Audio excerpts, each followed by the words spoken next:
famous Buxton Opera House, which is a beautiful building, and it was built in about 1920.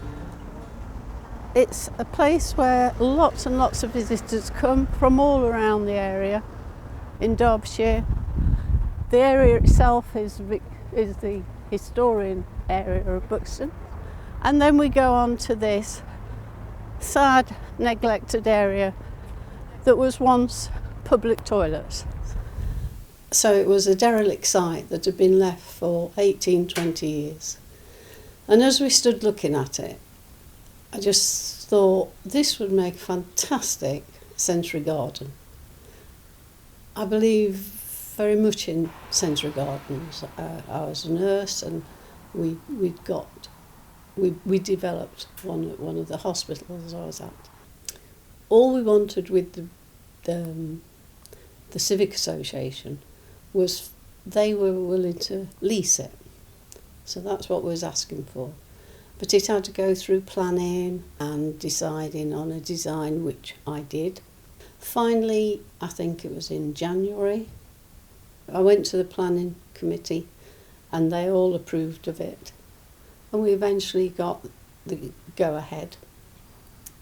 So then the work really started.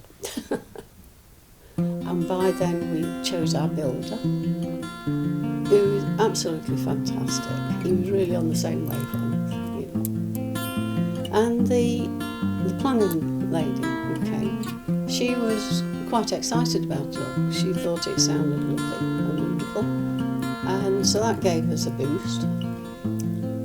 And we started, I think it was in May, early May, because our target was to have it open and planted up for when the Buxton Festival started. It was hard work for those sort of 5 or 6 weeks, but we got it done. Obviously, just after Christmas, this isn't the best time of year to be looking at the garden. However, it's not doing bad, and we can see that lots of the plants are coming up. We've got the primroses coming up, and we've got lots of bulbs coming up.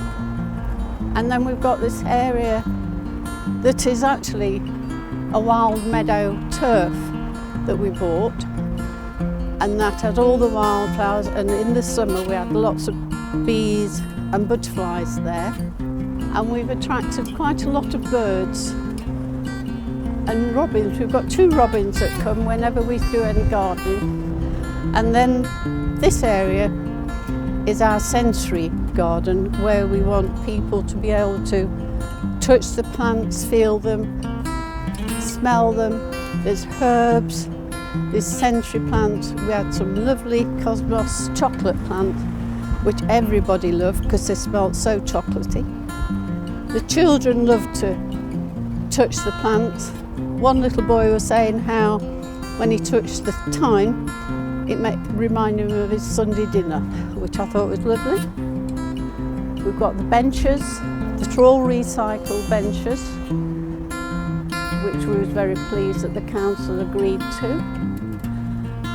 And people come and have their lunches here and sit. It's very much a sun trap, and it's also shaded from the wind. But today isn't a day to be sitting and sunbathing.